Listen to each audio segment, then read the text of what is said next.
asal mula terpisahnya Pulau Jawa dan Bali.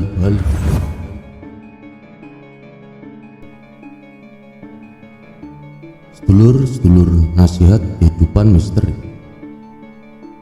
Pada zaman dulu, di kerajaan Daha, hiduplah seorang Brahmana yang bernama Siddhimantra yang sangat terkenal kesaktiannya.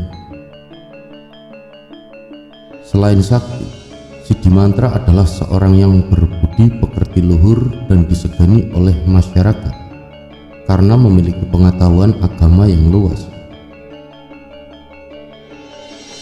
Sang Hyang Widya atau Bathara Guru memberikannya hadiah berupa harta benda dan seorang istri yang cantik. Setelah bertahun-tahun menikah, akhirnya mereka mendapat seorang anak yang bernama Mani Angkeran. Berbeda dengan bapaknya, Mani Angkeran ini manja, doyan judi dan metajen. Judinya tidak kecil-kecilan yang sekedar taruhan 1000-2000 sampai mempertaruhkan harta keluarga. Kalah banyak, hutang banyak. Auto bingung si Mani Angkeran. Karena bingung mencari uangnya di mana, akhirnya ia minta tolong sama bapaknya. Sebagai bapak yang baik, Siddhimantra berusaha untuk mencari bantuan untuk melunasi hutang-hutang anaknya. Doa puasa dilakukan Siddhimantra sampai akhirnya beliau mendengar suara gaib yang menyuruhnya untuk pergi ke Gunung Agung dan menemui Naga Basuki. Pergilah Siddhimantra ke Gunung Agung untuk menemui Naga Basuki, sang penjaga harta karun di Gunung Agung.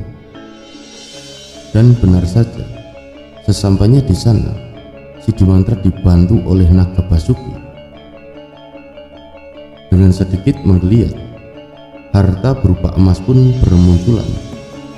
Kemudian harta tersebut diambil dan diberikan ke Mani Angkeran, dan tentunya sudah disetujui oleh Naga Basuki. Hutang lunas, Mani Angkeran pun memulai lagi aksinya tanpa rasa kapok. Judi lagi, tajen lagi, kalah lagi, hutang banyak, meminta tolong orang tua lagi. Siklus yang sama kembali terjadi. Meskipun sudah diperingatkan oleh ayahnya berkali-kali, Mani Angkeran tetap saja melakukan perjudian dan bertaruh aduan ayam. Mani Angkeran meminta bantuan bapaknya lagi, tapi bapaknya tidak mau membantunya, sehingga Mani Angkeran bertekad untuk mencari tahu sumber kekayaan ayahnya didapat dari mana. Kemudian ia pun bertanya-tanya ke sana kemari dan beberapa temannya memberitahunya bahwa bapaknya mendapatkan kekayaan di Gunung Agung. Setelah Mani Angkeran sampai di Gunung Agung, Mani Angkeran membunyikan genta milik Siddhimantra. Karena merasa terpanggil, Naga Basuki pun merasa terpanggil oleh suara genta tersebut. Tetapi Naga Basuki heran kenapa ia tidak mendengarkan mantra-mantra yang biasa ia dengar dari Siddhimantra. Setelah keluar, maka bertemulah sang naga dengan Mani Angkeran untuk pertama kali. Melihat Mani Angkeran, Naga Basuki pun tak dapat menahan amarahnya. Melihat kesedihan Mani Angkeran karena akan dibunuh kalau tidak membayar hutang, sang naga pun merasa kasihan. Setelah memberikan nasihat kepada Mani Angkeran, Naga Basuki pun membalikkan badannya untuk mengambil harta yang berada di dalam bumi. Pada saat Naga Basuki membenamkan kepalanya ke dalam bumi, Mani Angkeran melihat ekor Naga Basuki yang penuh dengan emas dan intan, maka timbullah niat jahatnya untuk memotong ekor tersebut.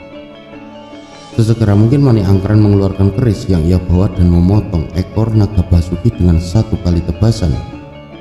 Naga Basuki menggeliat dan segera membalikkan badannya, namun Mani Angkeran telah pergi menjauhinya. Naga Basuki pergi mencari Mani Angkeran ke segala penjuru, tetapi ia tidak menemukannya juga. Naga Basuki cuma menemukan bekas telapak kaki Mani Angkeran, Maka dari itu dengan kesaktiannya naga Basuki membakar bekas telapak kaki Mani Angkeran. Meskipun Mani Angkeran jauh, dengan kesaktian naga Basuki, Mani Angkeran dapat merasakan panasnya api naga Basuki sehingga Mani Angkeran terjatuh dan lama-kelamaan menjadi api. Di Jawa Timur, Sidimantra merasa gelisah. Ia cemas karena anaknya telah menghilang dan masih belum kembali ke rumah. Sidimantra juga kehilangan genta yang biasa ia gunakan untuk pemujaan. Tetapi Sidimantra mengetahui bahwa anaknya yang telah mengambil genta pemujaannya. Sidimantra merasa anaknya pergi ke Gunung Agung untuk meminta bantuan naga Basuki. Maka dari itu Sidimantra berangkat menuju Gunung Agung untuk mencari Mani Angkeran. Sesampainya di Gunung Agung, ia melihat naga Basuki yang berada di luar persembunyiannya. Bertanyalah Sidimantra kepada sang naga Basuki di manakah anaknya berada. Naga Basuki pun menjawab bahwa Mani Angkeran telah menjadi abu dan sudah meninggal. Sidimantra memohon kepada naga Basuki supaya anaknya dihidupkan lagi. Naga Basuki menyanggupi permohonan Sidimantra, tetapi dengan satu syarat: Sidimantra harus mengembalikan ekor naga Basuki seperti semula. Dengan kesaktiannya, Sidimantra pun mampu mengembalikan ekor naga Basuki seperti semula. Setelah itu naga Basuki menghidupkan kembali Mani Angkeran. Sebab hal itulah Mani Angkeran sadar dan meminta maaf kepada bapaknya, serta ia berjanji tidak akan mengulangi perilaku buruknya lagi. Mani Angkeran juga meminta maaf kepada naga Basuki. Tidak lupa Sidimantra berterima kasih kepada naga Basuki karena telah menghidupkan kembali Mani Angkeran. Meskipun Mani Angkeran telah berubah, Sidimantra menyuruh Mani Angkeran untuk tetap tinggal di sekitar Gunung Agung. Mani Angkeran pun menuruti perintah ayahnya itu. Kemudian Sidimantra pulang ke Jawa Timur. Sesampainya di tanah benteng, Sidimantra menorehkan tongkatnya ke tanah untuk membuat garis yang memisahkan dirinya dengan Mani Angkeran. Saat itu juga bekas torehan tongkatnya menjadi lebar dan bertambah luas sehingga air laut naik menggenanginya. Genangan air laut itu terus melebar dan lama-kelamaan menjadi sebuah selat. Selat tersebutlah yang sekarang ini diberi nama Selat Bali, yaitu selat yang memisahkan antara Pulau Jawa dengan Pulau Bali. Demikianlah kisah mengenai asal mula terpisahnya Pulau Jawa dan Bali. Matur sembah nuwun sedulur-sedulur nasihat kehidupan misteri telah menyimak, dan jangan lupa untuk bisa meninggalkan jejak-jejak di kolom komentar. Matur sembah nuwun, matur sembah nuwun, matur sembah nuwun. Mugi rahayu sagung dumadi.